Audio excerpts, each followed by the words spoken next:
I'm Jim. And I'm Sandy. And we are Sandy versus Koko. And this is our second installment. And we really kind of need to have a shot clock going here, just for fun. And you have just so we know where we're at, let's start. Okay, there we go. Okay. Are we good? Well, yeah, it's going to keep fading out. I'm going to have to keep touching it. I'm going to have to keep touching my phone. Mm-hmm. All right, so you got your notes out, and Sandy's been sick, kind of, sort of. Yes, I have. But she's apparently better, at least theoretically. You're so hysterical. So no, it just proves that you can't keep a good woman down. Cool. I like that. I like that. Oh, and by the way, we're mic'd up this time and properly. I kind of chinched out last time. My boom mic failed us, and I had a single mic, and we weren't close enough, and it sounded really poopy. So but it wasn't bad for our first. Yeah, but I would. That's why it's called a rough cut. Yeah, well. It was very rough, but it was fun. But now this will be way better because it's going to be gloriously wonderful sound. So. Mm-hmm. So this will be Series 1, Episode 2. Mm-hmm. I have an idea of what I want to talk about right now. All right, topic number 1. Topic number 1. Honesty. Okay. All right. I thought we were going to go where we were on Friday, but... We can do that. I just want to kind of touch on this real quick. Okay, that's fine. You can touch on honesty. That's a good... Yes. It's all because that's an ongoing... Issue. Lots of people on dating sites and things like that are looking for honesty. So apparently, honesty is an issue that people aren't being.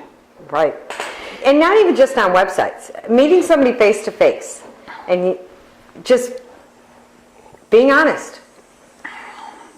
If you're married, tell the person you're married. Because... What's the fun in that, right? But you know what? Most ladies, now there are some women out there, they don't mind being the mistress. That's comfortable for them. That's what they want. That's what it turns out to be, and they adjust. Personally, me, I'm not a mistress for anybody. So you got to be honest, because you're going to get called out on it anyway, whether it's about being married or separated or just in a relationship at all. And remember, separated is still married. Exactly. I mean... You are legally married until the divorce papers are signed. Correct. And I've heard some great lines like, this and that, we haven't been together for years. I mean, I know a woman who has been separated from her husband for 15 years. He's in another state. They're so I don't understand. Now, I have talked to one woman, and it works out that they are only separated as opposed to divorced because one of the two of them has this kick-ass health care plan. And until they're divorced, and she or he, one of the two of them were underemployed because because they were struggling to get rid of the house, and there's all kinds of issues right now with separation, divorce, and all that because so many people. Money is a gigantic reason why couples fail, and a lot of people. It's funny. When you first start out, you're making $23,000 a year, and you think you're doing great, and you're happy, and you're moving forward, and then all of a sudden you make, $28,000 a year. And all of a sudden, instead of continuing to live at that $23,000 a year lifestyle, you kick it up a notch. Okay. Right. Well, every time you increase your income, you notch up your lifestyle a bit. And then at some point, there's a failure. And you have to take a step back. Now, I was in an industry in the past where I did the impossible. So I was the last in and the first out. And my income was kind of like a saw. It was up and down and up and down. And it was really difficult to adjust. And that was an issue with us because we would, make improvements and things like that, and then I'd fall apart and then make improvements. So what winds up happening is a couple gets married, they're together for a while, they buy, for one reason or another. The housing market was crazy. Interest was so low that the property was overly inflated. So what wound up happening is people bought more than they could really afford. But because interest was so low, they could at the time with 2 incomes and blah, blah, blah, which is kind of a mistake. So what winds up happening, now all of a sudden, the balloon comes through, they got to make bigger payments. One of them lost their job and they're underemployed, or or maybe they're both underemployed and they're struggling and they're just barely making it, and there's so much tension, and they decide to get a divorce. But they can't, they can either walk away from the property and let it go into foreclosure, right, or they can struggle to try to sell it. The problem is they're upside down. They're 100 grand, 50 grand, 30 grand, it doesn't really matter, behind, and the best they can do is, they can try to short sell it. There's all kinds of ways of doing this. But what winds up happening is either the husband is, in the basement, living out of the basement, and the wife is living out of the bedroom. And I've met people who are in that situation. Or one of them has to go live with mom and dad because they can't afford, because they're paying for a house that they can't afford, but they don't want to go into foreclosure because they don't want to ruin their credit and blah, blah, blah, blah, blah. You get it comes down to some people cannot afford to get divorced. Right, and in those cases, I've helped people actually put their marriage back together again because... And that's great. But the thing is that if you've been separated, you're in different homes, the finances are separated, everything is separate, you're living as 2 single people, there's no reason not to sign the divorce papers. Or start the process, yes. Right. Well, and like I said, everybody has their reasons, and I get that, but until you are legally divorced, knock it off. If you want to date, then finalize the divorce. But when you're married, dating stops when you get married. And that's the way it should be. Some people have arrangements that they're both comfortable with. I still don't get the whole, then why get married if you're going to continue to date people? But that's their deal. More power to them. But when you're legally married, you don't continue to try to date. That's my view. Valid. There was a phrase I saw today, and I can't remember what it is, so I have to pull it up on my page. Because I'm sorry. Go ahead, keep talking, because I'll find it. I have a question, actually, for the people, our viewers, is how many of you still believe in monogamy? I had somebody tell me that they feel that I am part of the minority, that people don't believe in monogamy anymore. And I kind of have a hard time believing that. I think people do believe in it, and they still want it. But are we lowering our standards or lowering our morals to fit what society is saying is okay now? Because it's not. And so that's a question I have for our viewers.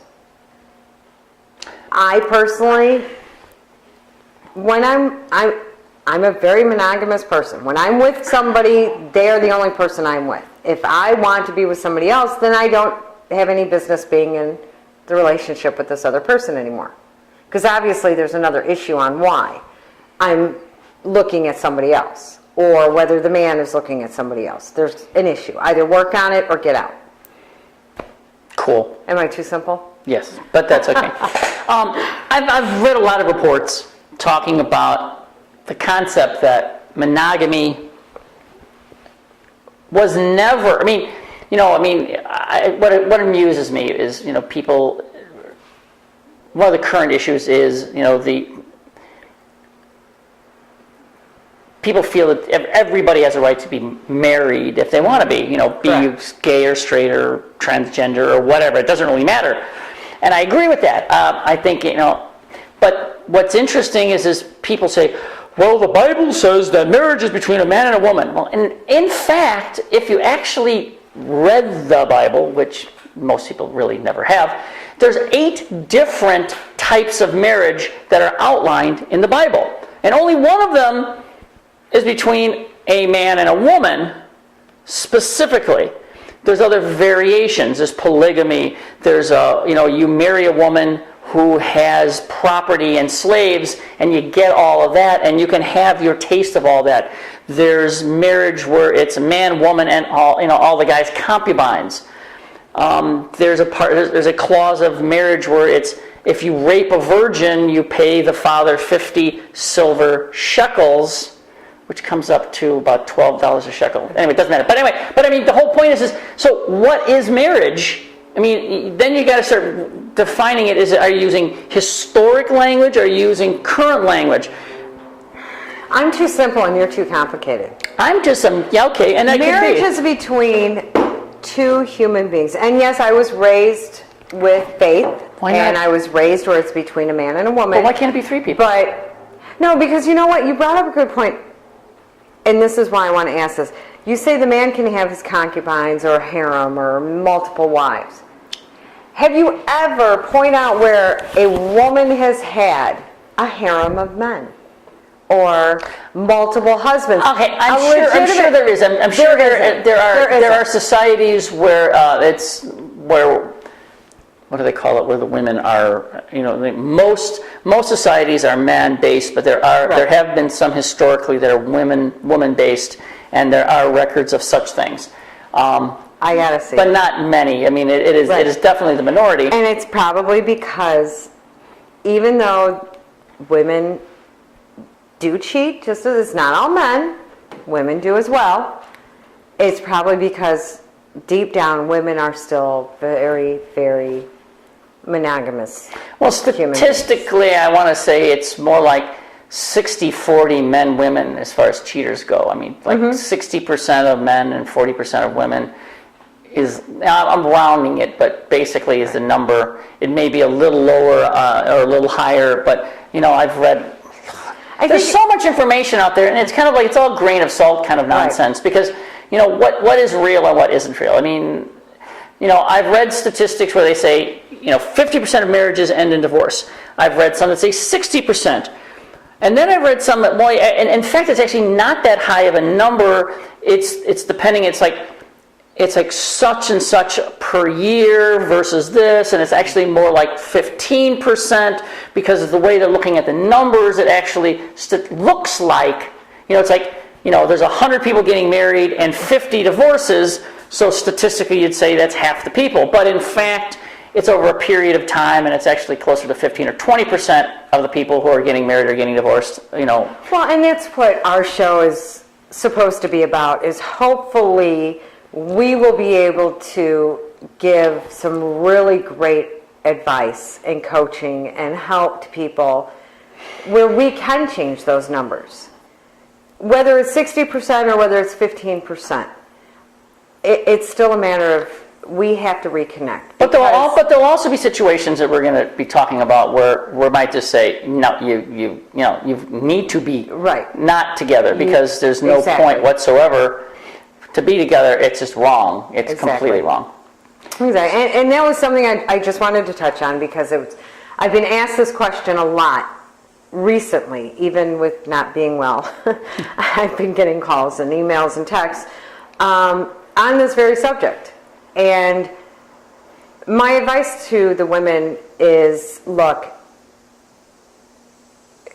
there's still such thing as, I guess you could say, karma.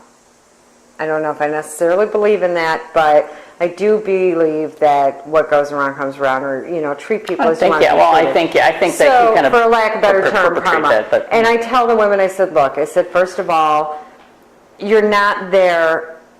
And men as well. You're not there for somebody else's entertainment in between things, okay? And don't be a mistress. Unless you want to be one. Well, and if you want to be one, you really got to stop and step back and take a breath and think, why are you okay with that? Because me personally, I'm not anybody's mistress. I deserve better than that. And that's just the way I feel. I deserve much better than that. And I tell women that a lot. Step back and reevaluate, because there's something you're missing. Because if you think he's going to leave his wife for you, not going to happen. And women have thought that, I'm sure, for centuries. The man does not leave his wife. And you should not be asking him to leave his wife, because you have no business being in a relationship with two other people. Because when you think about it, you are. There's a wife involved, or there's a husband involved. And with that statement, we're going to take a little break. We'll be back in a few minutes.